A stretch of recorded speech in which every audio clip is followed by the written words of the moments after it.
Voici, il se tint sur le sable de la mer. Puis je vis monter de la mer une bête qui avait 10 cornes et 7 têtes. Sur ses cornes 10 diadèmes et sur ses têtes des noms de blasphème. La bête que je vis était semblable à un léopard. Ses pieds étaient comme ceux d'un ours et sa gueule comme celle d'un lion. Le dragon lui donna sa puissance, son trône et une grande autorité. Je vis l'une de ses têtes comme blessée à mort. Mais sa blessure mortelle fut guérie et toute la terre était dans l'admiration derrière la bête. Tous adorèrent le dragon parce qu'il avait donné l'autorité à la bête. Ils adorèrent la bête en disant « Qui est semblable à la bête et qui peut combattre contre elle ?»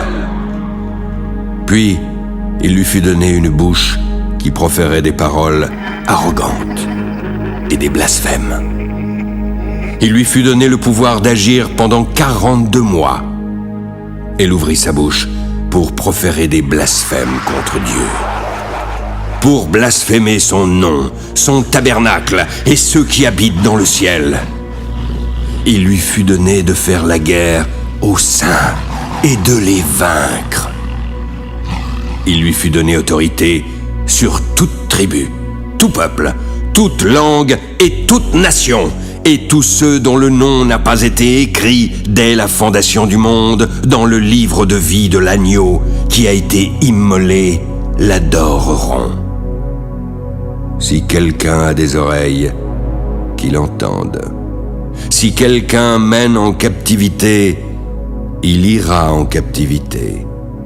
Si quelqu'un tue par l'épée, il faut qu'il soit tué par l'épée. C'est ici la persévérance et la foi des saints. Puis je vis monter de la terre une autre bête, qui avait 2 cornes, semblable à celle d'un agneau et qui parlait comme un dragon. Elle exerçait toute l'autorité de la première bête en sa présence. Elle faisait que la terre et ses habitants adoraient la première bête, dont la blessure mortelle avait été guérie.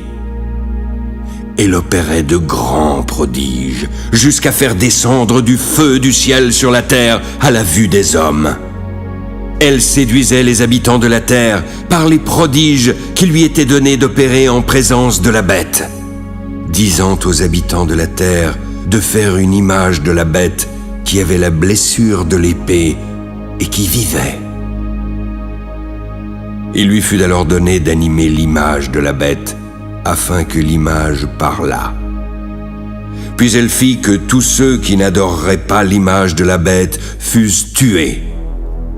Elle fit que tous, petits et grands, riches et pauvres, libres et esclaves, reçussent une marque sur leur main droite ou sur leur front, afin que personne ne pût acheter ni vendre sans avoir la marque, le nom de la bête ou le nombre de son nom.